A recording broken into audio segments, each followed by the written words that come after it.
जब श्री कृष्ण यशोदा मैया से हो गए नाराज। पवित्र कार्तिक महीने का एक नाम दामोदर भी है। दाम कहते हैं रस्सी को और उदर कहते हैं पेट को। इस महीने में माता यशोदा ने भगवान नंद नंदन श्री कृष्ण के पेट पर रस्सी बांधकर उन्हें उखल से बांधा था, अतः उनका एक नाम हुआ दामोदर। चूंकि भगवान और उनकी माता के बीच यह लीला कार्तिक के महीने में हुई थी, अतः उस लीला की याद में इस महीने को दामोदर भी कहते हैं। भगवान तो धरती पर आते ही अपने भक्तों के लिए हैं। गोपियां उनकी प्रिय भक्त है। ब्रिज में सुबह सुबह जब गोपियां दही मंथन करती तो उन्हें कन्हैया की याद सताती। उनका यही भाव होता कि काश नंदलाल ये मक्खन दही खाता और उसके साथ हम खेलती। हमारे कहने पर वो छलिया नटखट नाचता और नन्हे नन्हे हाथों से मक्खन को पकड़ता। भक्तों की इच्छा को पूरा करने के लिए भगवान उनके यहाँ जाते, किंतु जब देखते कि दही मक्खन तो उनकी पहुँच से दूर ऊपर छींके पर रखा है, तो अपने मित्रों के साथ उसको किसी प्रकार से लूटते। गोपियाँ इससे आनंदित तो होती, किंतु भगवान को तंग करने के लिए, उनको देखने के लिए किसी न किसी बहाने से यशोदा माता के यहाँ जाती और सारी बात भी बता आती। माता यशोदा अपने लाल से यही कहती कि अरे कान्हा, अपने घर में इतना मक्खन दही है, फिर तू बाहर क्यों जाता है। एक दिन माता यशोदा भगवान को दूध पिला रही थी, साथ ही साथ दही मथ रही थी। तभी उन्हें याद आया कि रसोई में दूध चूल्हे पर चढ़ा हुआ है, अब तक उबल गया होगा। माता ने लाल को गोद से उतारा और उबलते दूध को आग से उतारने के लिए लपकी। श्री कृष्ण ने रासलीला प्रकट की और मन ही मन बोलने लगे कि मेरा पेट अभी भरा नहीं और माता मुझे गोद से उतारकर रसोई में चली गई। बस फिर क्या था, भगवान ने सामने दही रखे हुए मिट्टी के बर्तन को धीरे से पत्थर मारकर तोड़ दिया, जिससे सारे कमरे में दही बिखर गया। परंतु इससे भी बाल कृष्ण का गुस्सा शांत नहीं हुआ। उन्होंने कमरे में रखे सभी दूध और दही की मटकियों को तोड़ डाला। इसके बाद छींके पर रखे हुए मक्खन व दही के मटकों को तोड़ने के लिए एक ओखली के ऊपर चढ़ गए। श्री कृष्ण ओखली पर चढ़े ही थे कि कुछ बंदर उस कमरे में आ गए। उन बंदरों को देखकर श्री कृष्ण मुस्कुराते हुए मक्खन को बंदरों की ओर फेंकने लगे। साथ ही साथ चंचल निगाहों से दरवाजे की ओर भी देख रहे हैं कि कहीं माता तो नहीं आ रही।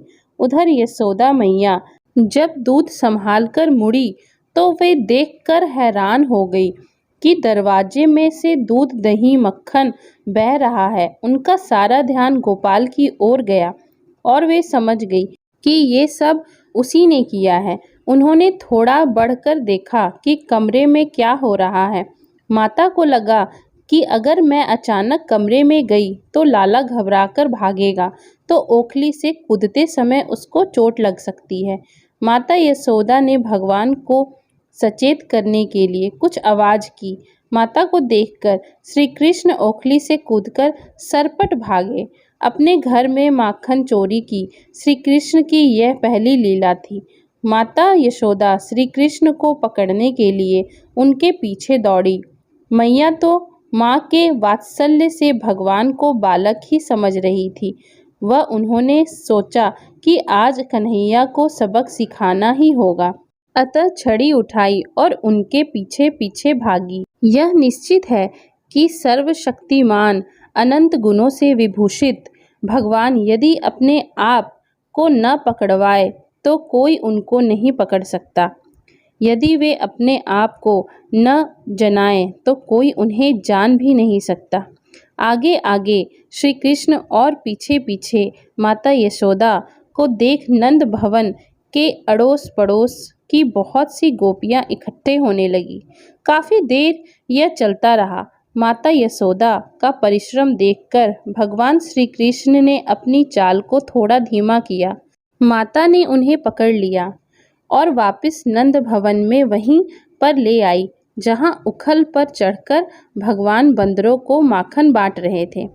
सजा देने की भावना से माता यशोदा श्री कृष्ण को उखल से बांधने लगी। जब रस्सी से बांधने लगी तो रस्सी 2 उंगल छोटी पड़ गई। तब माता यशोदा ने पास खड़ी गोपियों को और रस्सियां लाने के लिए कहा। माता रस्सी पर रस्सी जोड़ती जाती, परंतु भगवान श्री कृष्ण की दिव्य चमत्कारी लीला से हर बार रस्सी 2 उंगल छोटी पड़ जाती। सारे गोकुल की रस्सियां आ गई, किंतु भगवान नहीं बंध पाए। रस्सी हमेशा 2 उंगल छोटी रही। भगवान ने अपनी इस लीला के माध्यम से हमें बताया कि वे छोटे से गोपाल के रूप में होते हुए भी अनंत हैं, साथ ही भक्त वत्सल्य भी हैं। अपनी वात्सल्य रस की भक्त माता यशोदा की इच्छा पूरा करने के लिए वे लीला पुरुषोत्तम जब बंधे तो पहली रस्सी से ही बंध गए, बाकी रस्सियों का ढेर यूं ही पड़ा रहा। इस लीला के बाद से ही भगवान श्री कृष्ण का एक नाम हो गया दामोदर। महान वैष्णव आचार्य श्रील विश्वनाथ चक्रवर्ती ठाकुर श्रीमद् भागवत की टीका में हर बार रस्सी के 2 उंगल कम पड़ने के कारण बताते हैं। 2 उंगल अर्थात मनुष्य की भगवान को पाने की निष्कपट भक्तिमय चेष्टा 1 अंगुल और भगवान की कृपा 2 अंगुल। जब दोनों होंगे तभी भगवान हाथ आएंगे, नहीं तो कोई भी भगवान को प्राप्त नहीं कर सकता।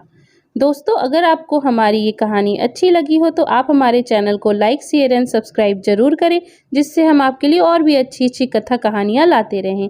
Thank you for watching.